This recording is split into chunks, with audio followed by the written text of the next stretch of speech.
Dari Studio 10 Billing, inilah Berita Indonesia Link Pagi. Assalamualaikum warahmatullahi wabarakatuh. Halo, selamat pagi sahabat Berita Indonesia Link, di mana saja Anda berada, dari Aceh hingga Papua, yang pagi hari ini sudah siap menyaksikan Berita Indonesia Link Pagi. Bang Oni berharap semua dalam keadaan sehat walafiat dan tetap semangat meskipun pandemi ini masih terus ada, vaksin juga belum firm ditemukan karena masih uji coba. Jangan menghilangkan semangat Anda karena kita harus tetap hidup dan terus meraih apa yang kita inginkan. Banyak kendala di masa Covid ini, tapi pasti akan ada jalan keluar. Nah, sahabat Berita Indonesia Link, selama 2 jam ke depan, Berita Indonesia Link Pagi akan menghadirkan berita utama, kemudian juga berita cek fakta. Apakah berita yang Anda ikuti ramai dunia maya, berita benar atau palsu? Nah, itu akan ada di cek fakta yang kami rangkum dari cekfakta.com. Kemudian juga akan ada berita olahraga dan juga perakiraan cuaca yang kami rangkum dari BMKG. Nah, setelah itu akan ada bincang-bincang khas angkringan Berita Indonesia Link Pagi yang akan membahas mengenai siapa influencer dan buzzer yang katanya didanai oleh pemerintah. Waduh, ini akan seru nih. Apa kata Cang Tony nanti di situ kita akan dengar sebagai komentator orang awam. Nah, selanjutnya akan ada Nabila yang akan menghadirkan berita entertainment atau infotainment dan juga harga emas, falas dan juga harga-harga bahan pokok. Nah, inilah Berita Indonesia Link Pagi yang akan Anda ikuti segera.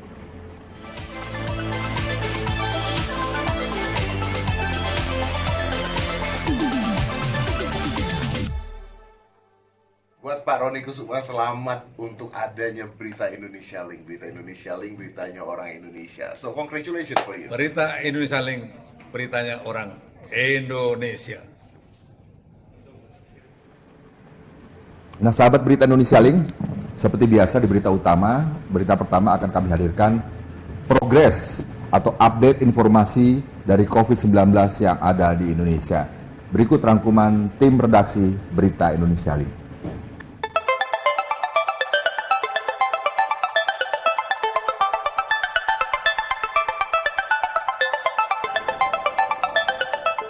Pandemi COVID-19 di Indonesia sudah terjadi hampir 6 bulan sejak kasus pertama diumumkannya Presiden Joko Widodo pada 2 Maret 2020. Akan tetapi, hingga saat ini pemerintah menyatakan bahwa belum ada tanda-tanda penularan virus corona mengalami penurunan. Masih terjadi penularan virus yang bernama ilmiah SARS-CoV-2 di masyarakat, sehingga jumlah kasus COVID-19 di tanah air terus bertambah. Berdasarkan data pemerintah hingga Senin 31 Agustus 2020 pukul 12 siang waktu Indonesia Barat, ada penambahan 2.743 kasus baru COVID-19 dalam 24 jam terakhir. Penambahan itu menyebabkan total kasus COVID-19 di Indonesia saat ini mencapai 174.796 orang, terhitung sejak awal pandemi. Pemerintah pun menyampaikan harapan dengan data yang memperlihatkan semakin banyaknya pasien COVID-19 yang sembuh.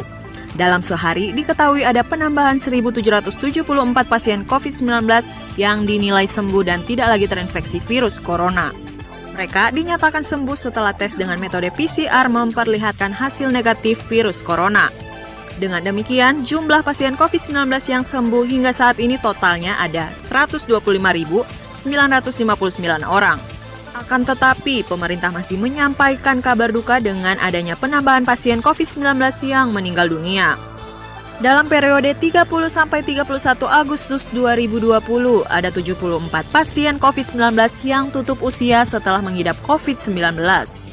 Sehingga total pasien COVID-19 yang meninggal dunia di Indonesia mencapai 7.417 orang.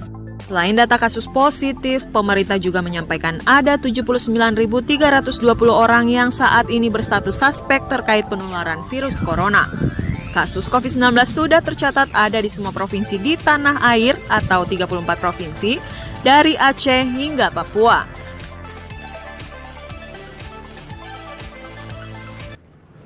Anies tentang lonjakan COVID-19, penanganan maksimal termasuk telusur pasien. Anies bilang Jakarta masih terkendali.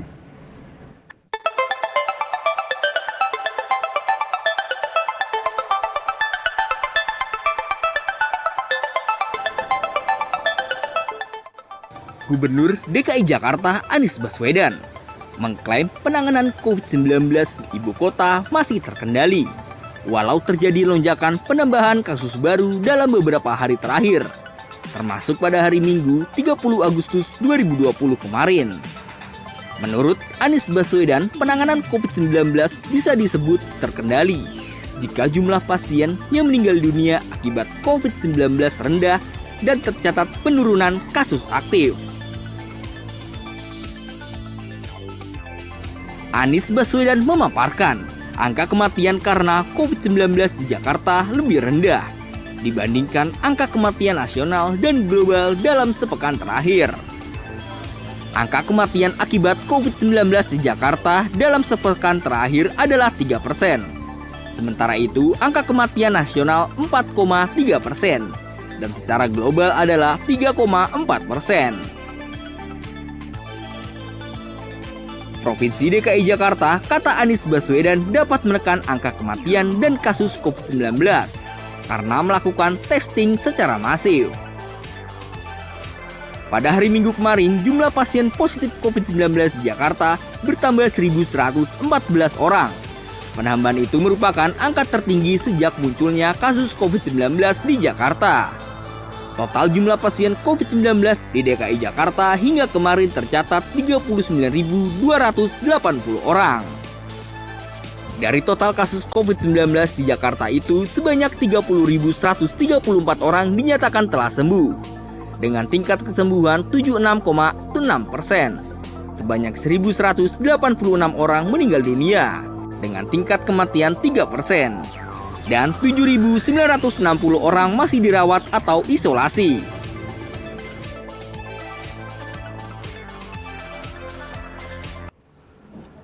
Pemerintah belanja influencer sebesar 90 miliar rupiah. Menkominfo angkat bicara. Besar juga ya.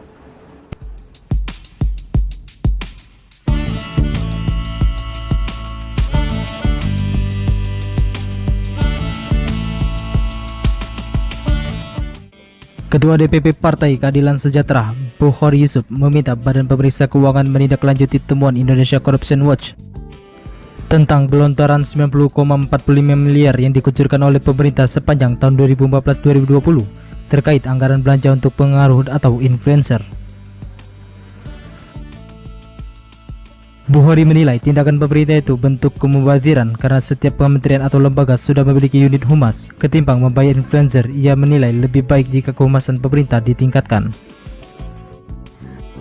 Menurut Bukhari Yusuf, pemerintah tidak percaya diri dengan programnya sehingga harus menyewa influencer untuk mempengaruhi persepsi publik. Bukhari berujar langkah menggandeng influencer adalah strategi bernegara yang buruk,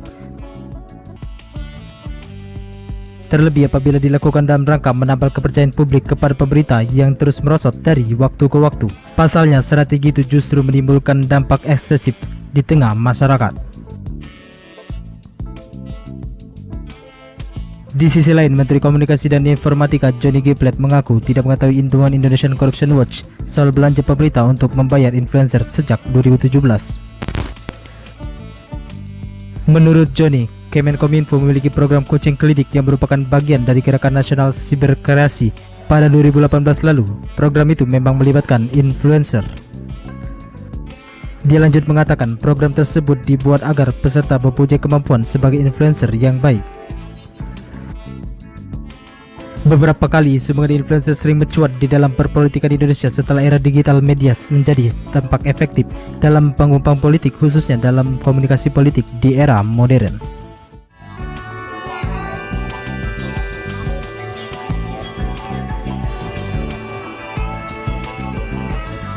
Kejagung. Sementara itu kebakaran rugikan Kejagung Rp 1,12 triliun. Ini berdasarkan perakiraan sementara.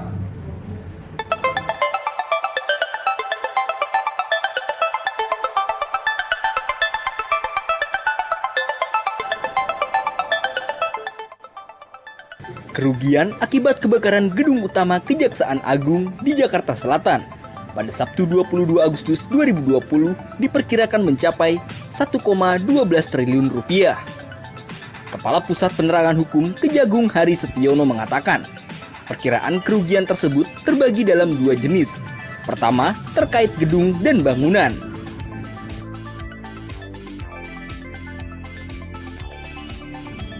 Kedua, kerugian yang menyangkut isi di dalam bangunan terbakar, seperti peralatan dan mesin. Berdasarkan penghitungan sementara, kerugian terkait isi bangunan lebih kurang 942 miliar rupiah. Hari Setiono mengatakan, nominal kerugian tersebut merupakan perkiraan sementara. Tim penafsir belum dapat memasuki gedung yang terbakar sehingga belum dapat melakukan penghitungan kerugian secara rinci. Api yang mulai berkorbar di kantor Kejagung, Jakarta Selatan pada Sabtu 22 Agustus 2020 malam sekitar pukul 19.10 waktu Indonesia Barat. Kebakaran diketahui berasal dari lantai 6 yang merupakan bagian kepegawaian dan meluas hingga api melalap seluruh gedung. Petugas pemadam kebakaran yang dikerahkan untuk memadamkan api akhirnya berhasil menjinakkan si jago merah pada Minggu 23 Agustus 2020 dini hari. Hingga saat ini aparat kepolisian masih menyelidiki penyebab kebakaran tersebut.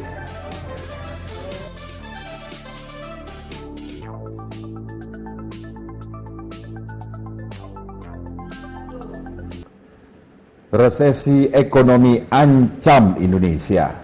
Daya beli masyarakat semakin turun.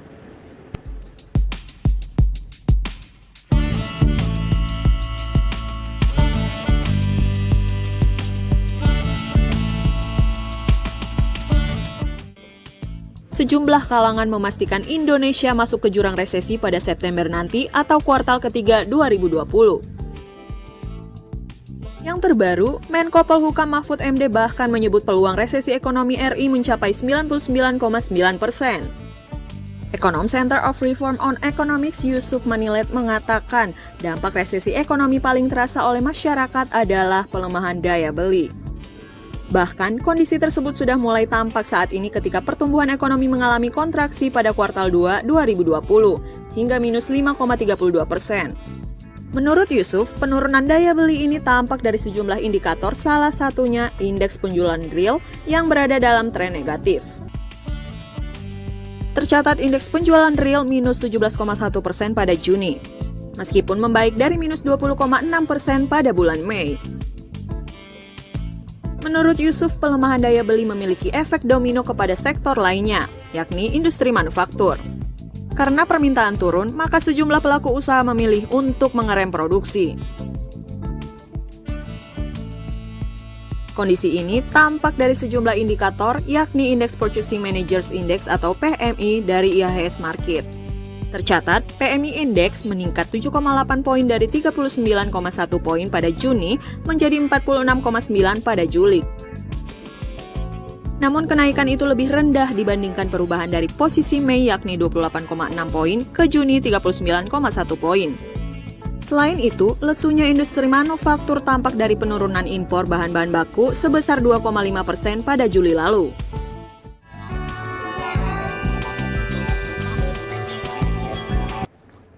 Menteri Pertanian Syahrul Limpo cegah impor. Pertanian kuat tujuan utama Indonesia.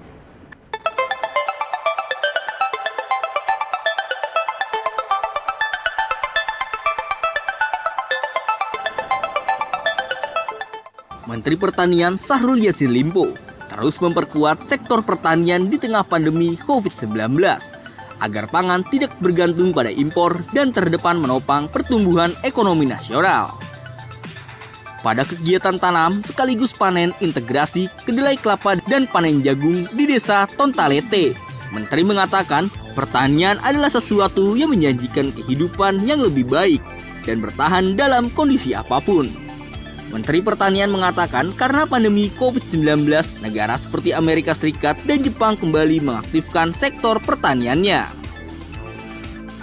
Badan Pusat Statistik mencatat pada sektor lain mengalami penurunan.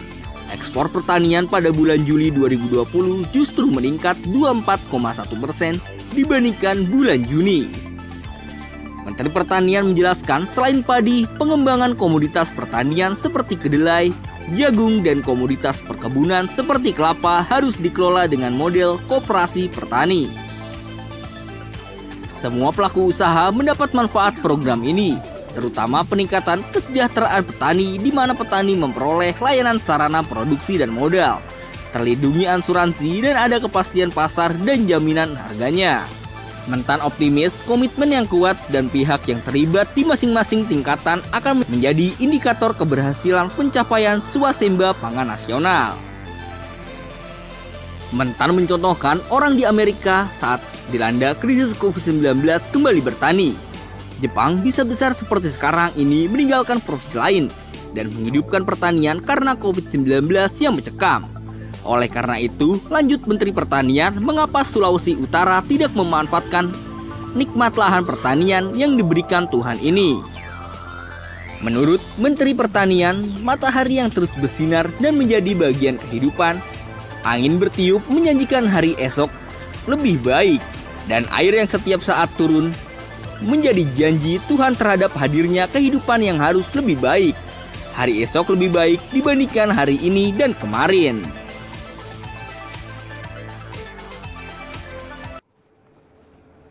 Nah, sahabat Berita Indonesia Link, sekolah kolong flyover Ciputat terus berbuat baik demi cerdasnya anak-anak jalanan.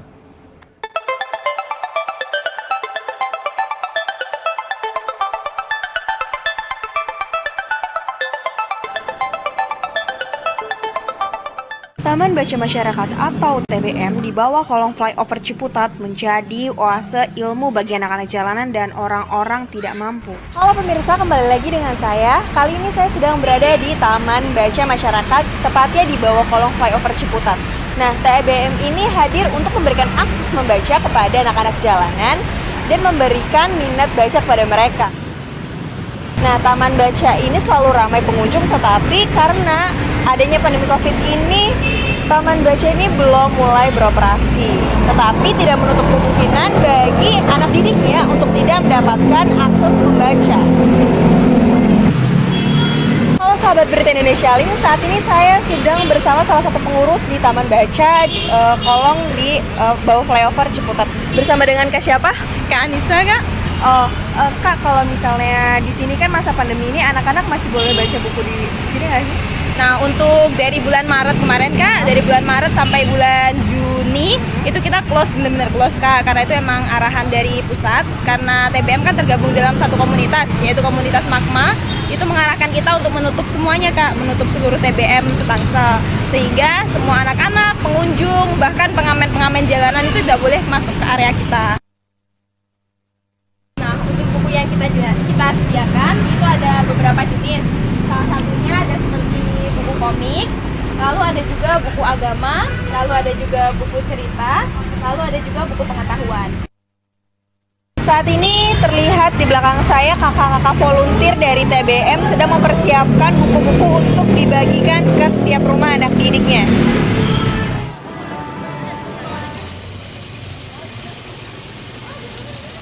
Saat ini saya sudah berada di salah satu rumah anak didik Taman Bacaan Kolong Ciputat. Buku nanti dibagiin satu-satu.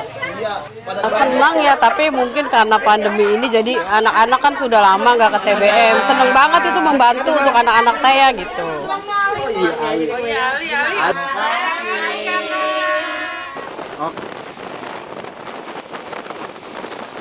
Saat ini saya sudah berada di Taman Bacaan Masyarakat Kolong setelah tadi membagikan buku-buku kepada anak didik di TBM. Saat ini saya sudah bersama dengan Bang siapa? Ya, dengan saya Bang Marwan, ya biasa dipanggil Bang Marwan. Nah, untuk kegiatan hari ini gimana, Pak? Ya, untuk kegiatan hari ini kita alhamdulillah sudah selesai untuk membagikan kreasi kepada anak-anak. Yang kreasinya itu terdiri dari buku sama ada kreasi kreatif anak-anak nanti untuk dibuat seperti itu. Dan itu kita berikan jangka waktu 2 minggu. Dan setelah 2 minggu nanti berjelang 2 minggu akan kita tarik kembali dan kita ganti dengan paket kreasi baru lagi. Oke, baik. Terima kasih Bapak Marwan. Ya, sekian informasi yang dapat saya sampaikan. Saya Bella Scaningrum dan rekan saya Kenneth Abraham melaporkan.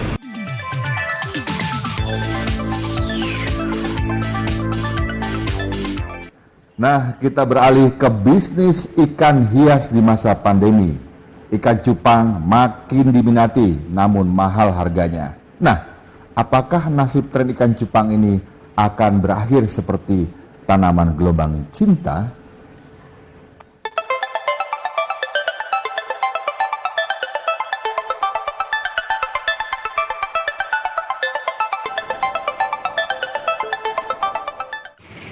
Di masa pandemi, berjualan ikan hias menjadi celah bisnis baru yang menguntungkan. Banyaknya masyarakat yang beraktivitas di rumah membuat ikan hias jadi salah satu pilihan untuk menghabiskan waktu. Yang biasanya pembeli itu minatnya sama ikan apa sih Pak? Sekarang yang banyak dicari lagi ikan cupang. Ya. Nah Bapak sendiri jualan ikan cupang ya Pak? Ada. Ada. Tapi bagi Bapak yang udah jadi tukang hias selama ini, gimana sih Pak tanggapan Bapak tentang harga ikan cupang yang mahal-mahal? Waktu dulu kan kita beli murah gitu istilahnya. Ya sekarang ikan cupang itu harganya ada yang mahal sampai ratusan ribu. Sedangkan ikan yang biasa-biasa itu udah kayak tersingkir gitu. Biasanya ini dijual berapa sih Pak? Ikan cupang saya biasanya kalau ini nggak jauh dari 5.000 sampai 7.000. Oh, tapi dulu waktu Bapak ini cuma jual ikan hias doang karena sekarang ngikutin tren ya Pak? Iya, sekarang ngikutin tren. Kalau ngikutin tren kayak nanti mati sendiri lah istilahnya Pak. Ketinggalan zaman lah istilahnya kalau ini. Iya, ya kita ngikutin tren zaman sekarang aja. Sekarang lagi musim ikan apa kita ikutin aja. Kalau nggak kayak gitu nanti sepi terus ya Pak? Iya sepi, jadi kita ketinggalan sama yang penjual teman-teman lain. Tanggapan Ibu nih, sekarang kan banyak tuh ikan cupang yang jualnya mahal-mahal tuh. Nah itu tanggapan Ibu gimana tuh? Sayang ya kalau aku beli ikan cupang tuh, karena apa? Ikan cupang tuh bagus, memang saya juga suka, cuman kan dia satu kan, nggak bisa dijadiin satu gitu ya. Kalau saya senangnya jadi satu akuarium gitu, ikan warna macam-macam, senang aja liatnya gitu, bagus dilihatnya.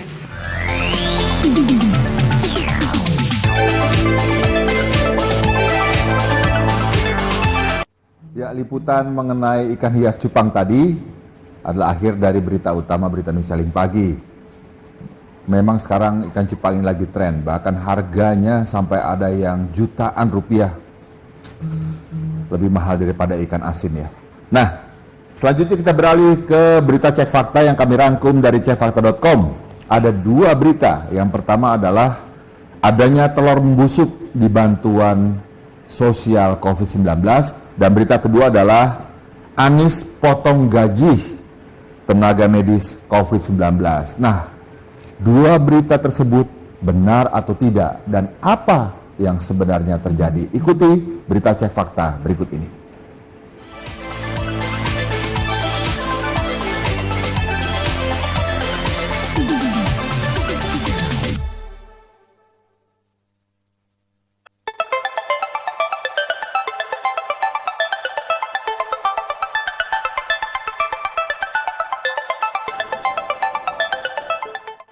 Beredar unggahan foto ditambahkan narasi melalui akun Facebook Jasmine Green Tea. Akun tersebut menyebutkan bahwa bantuan sosial yang diberikan oleh pemerintah Jawa Barat berupa beras, mie instan, telur, vitamin, minyak sayur, gula dan terigu masih tersimpan dan tidak dibagikan kepada masyarakat. Akibatnya terlalu lama disimpan, 4 ton telur membusuk di dalam gudang Bulog Garut. Berdasarkan hasil tim cekfakta.com, faktanya klaim tersebut adalah salah. Kepala Dinas Perindustrian dan Perdagangan Jawa Barat Muhammad Arifin Sujana membantah. Informasi tersebut menurutnya tidak ada bansos telur di Bulog Garut yang membusuk. Pasalnya, bansos untuk Kabupaten Garut ditunda karena masih ada masalah terkait pendataan keluarga rumah tangga sasaran data terpadu kesejahteraan sosial. Arifin menjelaskan bahwa bansos tersebut diretribusi ke daerah lain, yaitu ke Kabupaten dan Kota Tasikmalaya. Sementara itu, dikutip melalui akun Facebook resmi Wakil Gubernur Jawa Barat UU Ruzanul Ulum, ditemukan unggahan foto beliau yang tengah melepas distribusi bantuan sembako dari Provinsi Jawa Barat. Pada bagian akhir postingan Wakil Gubernur Jawa Barat, UU Ruzanul memberikan klarifikasi bahwa informasi terkait busuknya 4 telur di gudang milik Bulog Garut adalah hoaks. Berdasarkan penjelasan tersebut, maka konten yang beredar di Facebook dapat masuk ke kategori misleading content atau konten yang menyesatkan.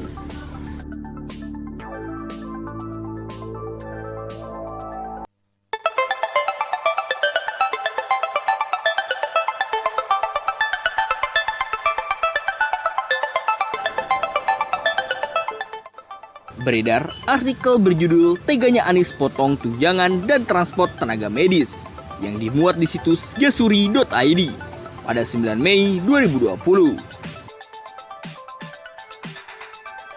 Salah satu sumber klaim yang membagikan artikel itu adalah akun Ocha dengan narasi sebagai berikut.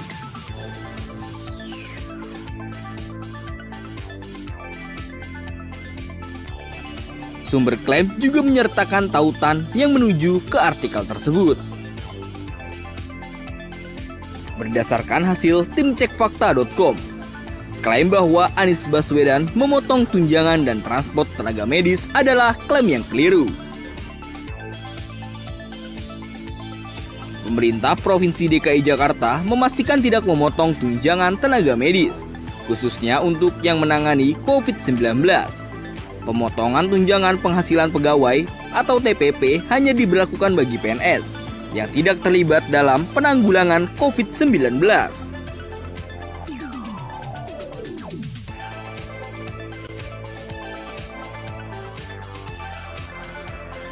Jadi kesimpulan dari tim cekfakta.com, pemerintah Provinsi DKI Jakarta memastikan tidak memotong tunjangan tenaga medis, khususnya yang menangani COVID-19. Pemotongan tunjangan penghasilan atau pegawai hanya diberlakukan bagi PNS yang tidak terlibat dalam penanggulangan COVID-19.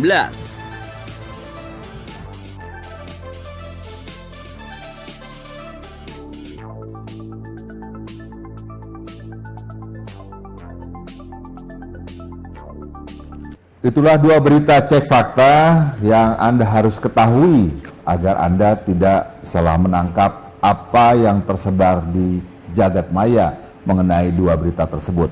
Nah, kita beralih ke berita olahraga. Akan ada 2 berita olahraga yang akan disampaikan, satu dari F1, yang kedua adalah dari cabang sepak bola. Untuk F1, di mana Ferrari Hamilton berhasil menang di Grand Prix F1 di Belgia, dan Messi menjadi polemik. Akan hengkang dari Barcelona. Jadi apa enggak? Jadi siapa yang mau ngambil Messi? Siapa? Harganya berapa? Itu yang lagi rame.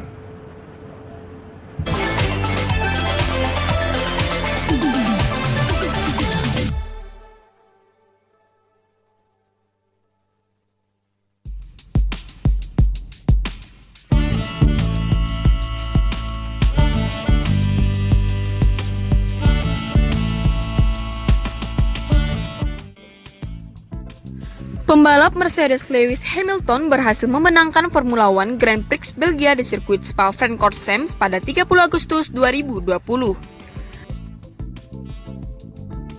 Di awal-awal lap, Hamilton yang menempati start terdepan harus berjuang keras menghindari serangan dari Valtteri Bottas di posisi kedua. Bottas malah gagal mempertahankan posisinya dari posisi kedua melorot ketiga. Rekan setim Hamilton tersebut disalip pembalap Aston Martin Red Bull, Max Verstappen yang berhasil finish kedua. Bottas kini telah mengumpulkan 89 kali kemenangan podium pertama dalam karirnya sebagai pembalap F1. Ini juga kemenangan keempatnya di F1 GP Belgia dalam karirnya.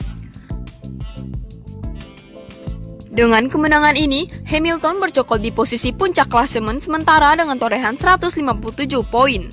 Pembalap asal Inggris itu unggul 47 poin dari Verstappen yang berada di peringkat kedua. Di peringkat ketiga klasemen sementara ditempati Bottas yang mengoleksi 107 poin atau selisih 3 poin dari Verstappen. Balapan sempat dihentikan sementara setelah insiden tabrakan antara mobil Antonio Giovinazzi dan George Russell pada lap 9. Giovinazzi kehilangan kendali mobilnya di tikungan Sisane dan menabrak pagar pembatas. Kondisi itu membuat mobilnya hancur dan sejumlah bagian terserak termasuk ban yang melintasi trek.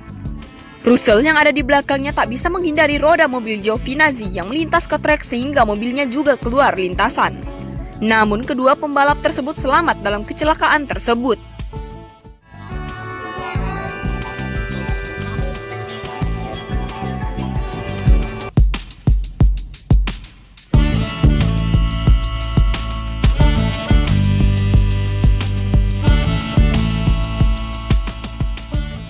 Federasi Sepak Bola Internasional atau FIFA berpeluang turun tangan menyelesaikan polemik Lionel Messi dengan Barcelona terkait kepindahan La Pulga. Messi terus membuktikan keinginan pergi dari Barcelona dengan tidak hadir dalam tes medis sekaligus tes COVID-19 yang digelar Minggu 30 Agustus 2020. Namun, keinginan Messi untuk meninggalkan Camp Nou terbentur dengan keputusan manajemen Barcelona yang bersikeras klub peminat La Pulga harus membayar klausul pelepasan kontrak sebesar 700 juta euro atau setara 12 triliun. Bahkan pihak La Liga selaku operator Liga Spanyol memastikan jika Messi ingin pergi dari Barcelona maka klub peminat harus membayar 700 juta euro sesuai klausul pelepasan kontrak. Messi berpeluang besar pergi dari Barcelona tanpa klub peminat harus membayar 700 juta euro. Dengan catatan pihak Messi melibatkan jurisprudensi FIFA dan pengadilan arbitrase olahraga internasional. FIFA mewajibkan klub untuk memenuhi keinginan transfer pesepak bola jika ada klub lain yang menginginkan pemain tersebut. Dengan kata lain, jika Manchester City, Paris Saint-Germain, Inter Milan, atau Juventus menginginkan Messi, ditambah La Pulga ingin pergi, maka Barcelona wajib mewujudkan transfer sang pemain tanpa harus membayar 700 juta euro. Pihak Messi sendiri masih yakin bisa meninggalkan Barcelona dengan bebas transfer, meski perjanjian pindah tanpa biaya sudah berakhir Juni 2020. Pihak Messi percaya klausul tersebut sudah diperpanjang hingga akhir musim 2019-2020 karena pandemi COVID-19. Messi dan manajemen Barcelona dijadwalkan bertemu pada 2 September 2020 siang waktu setempat. Pihak Barcelona masih berharap bisa mempertahankan Messi dalam pertemuan tersebut.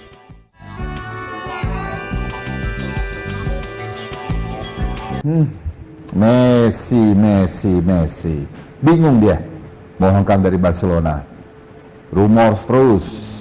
Nah, selanjutnya kita akan sampaikan perakiraan cuaca yang kami kutip dari BMKG. Nah, ini penting sekali bagi Anda yang memang ingin beraktivitas penuh di hari ini di luar ruangan. Berikut info perakiraan cuaca hari ini Selasa 1 September 2020.